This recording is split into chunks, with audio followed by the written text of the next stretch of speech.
বেশি অর্থ দরকার হয় হয়তো বাইরে থেকে যে অর্থ আনতে আমরা। আর করের বিষয়টা প্রত্যক্ষ কর কিন্তু সবচেয়ে ইম্পর্টেন্ট। মানে আমি সবসময় বলি যে বাংলাদেশে কিন্তু অপেক্ষাকৃত রাজস্বের প্রত্যক্ষ করটা কিন্তু রিলেটিভলি কম, পরোক্ষ করটা বেশি, ভ্যাট। এখন ভ্যাট যেটা হয় পৃথিবীর বেশিরভাগ দেশে কিন্তু প্রত্যক্ষ করে আপনার প্রিভেলেন্সটা বেশি, আর ভ্যাটটা কিন্তু সমান হারে সবাইকে। এটা রুটির দাম যদি বাড়ে সেরে আপনার একটা কোটিপতি ওই একই দামে রুটি কিনবে, আরেকজন গরিবও একই দামে রুটি কিনবে, ট্যাক্সটা বহন করতে। আমরা এটা চাই না। যেটা হলো প্রপোর্শনেট না, এটা হবে প্রোগ্রেসিভ। আমাদের ইনকাম ট্যাক্সটা বোধ করি কিছুটা রিগ্রেসিভ, আমি জানি না, কিছুটা রিগ্রেসিভ, মানে উপরে দিয়ে গেলে আরও বেশি ট্যাক্স হবে। ওটা সেখানে অনেকে হইচই করে ট্যাক্স বেড়ে যাচ্ছে। বিশেষ করে আমি বড় বড় শিল্প প্রতিষ্ঠানে শুনি আমাদের এলটিইউর উপর অত্যাচার করা হচ্ছে, আমার অন্যদের ট্যাক্স দেওয়া হচ্ছে না। কিন্তু ওরা হয়তো অন্য সেন্সে বলে ট্যাক্স বেশি। এটা একটা দুটো দিক আছে। একটা হলো যারা নতুন নতুন ট্যাক্স হোল্ডার বা যারা ট্যাক্স ফাঁকি দেয় তাদের কাছে আপনারা আনছেন না, সেজন্য গুটি কতক লোকের উপর ট্যাক্সের বোঝা যাবে, সেটা কিন্তু ঠিক না। ট্যাক্সের একটা প্রিন্সিপাল আছে, equity and ability to pay. আপনার যদি এবিলিটি থাকে আপনি পে করবেন।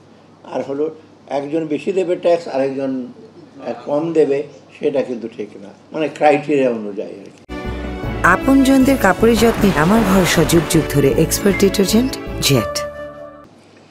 তো এইটা আপনারা একটু লক্ষ্য করেন। আপনাদের উপর কিন্তু একটা বিরাট রেসপন্স। আমি যখনই যাই ট্যাক্স অফিসিয়ালদের উপর বিরাট একটা ডিপেন্ডেন্ট। এখন তো আপনার সবাই এনবিআর এত ওয়েল নোন, আর এনবিআর অফিসিয়ালরা এত, আমি বলি বিখ্যাতই মনে, আমি বলি যে কোয়াইট ওয়েল নোন, যে তাদের উপর ডিপেন্ড করে ব্যবসায়ী বলুন, সরকারি কর্মচারী বলুন, সবাই কিন্তু আপনাদের দিকে তাকিয়ে আছে। আর কোনো ক্রমেই যেন আপনাদের ভয়ের উদ্রেক না করে, মানে এনবিআর অফিসিয়াল দেখলে যে ওনার কাছে গেলে আমার কি হবে, এইটাই যেন না হয়। এটা একটু আশ্বস্ত করবেন, ন্যায় বিচার করবেন। ন্যায় বিচার মানে এথিক্যাল সেন্সে না, ন্যায় বাজারে আপনি তোমার ট্যাক্স দেওয়ার কথা, এই অ্যাসেসমেন্টে ট্যাক্সটা দেবেন, কোনো লিকেজ না হয়, এই জিনিসগুলি আপনারা একটু করবেন। দেখি যে ট্যাক্স অফিসিয়ালের কিন্তু, আমি তো ফিল্ড লেভেলে কাজ করেছি, আগে এসডিও বাহাদুর বলতো, ডিসি বাহাদুর বলতো, এখন তো ওই এসডিও ডিসির ইস্যুটা কিন্তু কম, তারা কিন্তু সবচেয়ে বেশি কিন্তু ইম্পর্টেন্ট ইস্যু হল আপনাদের ট্যাক্স, মানে ট্যাক্স অফিসার। আর একটা আছে ইঞ্জিনিয়ারদের, তাদেরও একটু প্রিভিলেজ, কাজকর্ম বেশি হয়, রাস্তাঘাট হয়, তাদের দিকে তাকিয়ে থাকে। এখন ডিসির দিকে তাকাতে, ডিসিরা তো বেশিরভাগ প্রোটোকল ডিউটি করে বেশিরভাগ, আর অ্যাডমিনিস্ট্রেটিভ কিছু, তো সেদিকে কিন্তু আপনাদের গুরুত্বপূর্ণ। এবং যেটা এই যে সে চেয়ারম্যান সাহেবরা ভালো ভালো লোকজন কিন্তু আপনাদের এখানে আসে। আমার কিছু কিছু ছাত্র ছিল, এবং কিছু তার প্রথমেই বলে যে আপনার সচিবও হয়েছিল শফিকুর রহমান পাটোয়ারি, ও আমার সাথে প্রথম চাকরি করা আমার সাথে। আমি তুমি ট্যাক্সেশন দিলা কেন, ট্যাক্সেশন মধ্যে ছিল তাই না, কাস্টম। আমি তুমি কাস্টম কাছে ওটা ভালো, তুমি বিসিএস অ্যাডমিশন দিল না স্যার, ফিল্ডে গিয়ে ঠিক যাক, মোটামুটি শফিকুর রহমান পাটোয়ারি ভালোই করে সচিব হলো আর্থিক প্রতিষ্ঠান, মানে একটা ইন্টারেস্ট আছে বা ভালো, মানে যারা এসেছে ভালো বেড়ে, আগের মতো ওই সেটা নাই, নোশনটা নাই যে যারা নিচের দিকে তলানিতে আছে তারা যায় ট্যাক্সেশন রেভিনিউ না। এখন কিন্তু আপনারা যারা আছে তা বেশি উপরের দিকে, এটা আপনারা একদিকে যেমন আপনাদের সে ফিচার, কিন্তু আপনাদের দায়িত্ব বেশি। তাই আমি বলবো না এখন বা ইউএস স্ট্যান্ডার্ড আপনারা পৌঁছে যান এখন, তাই মোদ্দা কথা হলো ট্রান্সপারেন্সি থাকবে, অ্যাকাউন্টেবিলিটি থাকবে, আর সব হলো যে সরকারের যে কোনো কাজের জন্য আপনারা যতটুকু সম্ভব রাজস্ব আদায় করবেন, কিন্তু লোকজন ভোট চাপি দিয়ে, লোকজনের কষ্ট দিয়ে যেন আপনারা সে না করেন, যাতে আপনাদেরকে দেখে লোকজন আশ্বস্ত হয়, এবং ওরা যদি নিজে স্বতঃপ্রণোদিত হয়ে আসে যে ট্যাক্সটা দেবো। আর এখন অনেকটা অ্যাটিটিউডে ট্যাক্স অফিসের বাইরে যাবো, কাছাকাছি যাবো না, গেলেই তো আমাকে ধরিয়ে দেবো বলে একটা, এটা কিন্তু একটু ইসে আছে তাদের মধ্যে, একটু ভীতি। তারপরে আশ্বস্ত করেন যাতে ওদের মধ্যে এই ভীতিটা না থাকে। কারণ এক্সপ্লেন করবেন যে আপনি ট্যাক্স দিচ্ছেন, হয়তো আপনার ডিরেক্টলি আপনার সুবিধা পাবেন না, কিন্তু দেশের সুবিধার জন্য। মানে যারা ধনী তারা তো ট্যাক্স দিতে যাবে না, আমার কী লাভ হবে ট্যাক্স দেয়, আমার ওখানে তো আর লাইট দেবেন না, আমার হয়তো ড্রেন পরিষ্কার করবেন না, দেবেন তারা গরিব জায়গায়, এরকম একটা ভাব থাকতে পারে তাদের। কিন্তু কথা হলো যে সবাইকে কিন্তু রেভিনিউ রাজস্ব আদায় এসে করতে হবে।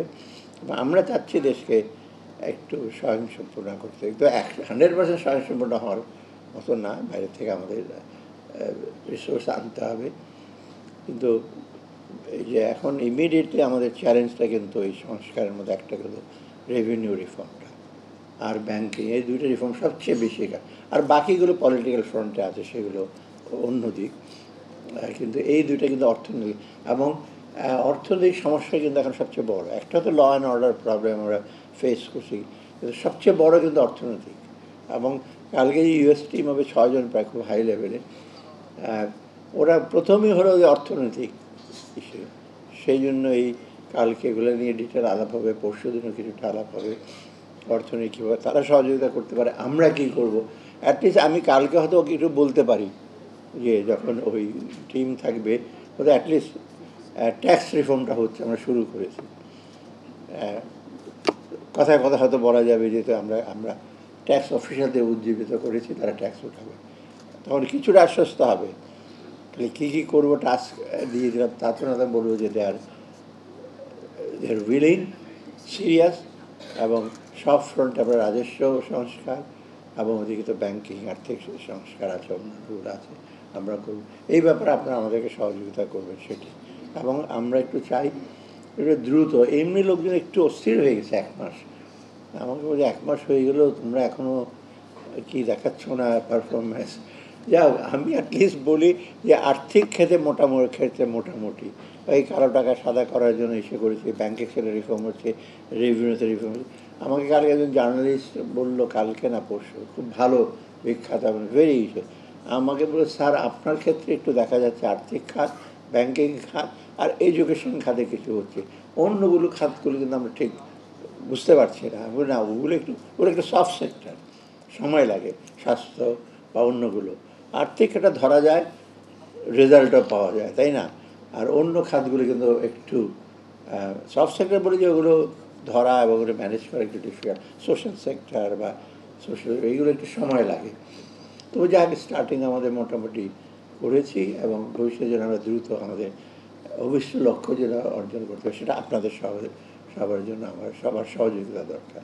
আপনাদের সবাইকে ধন্যবাদ।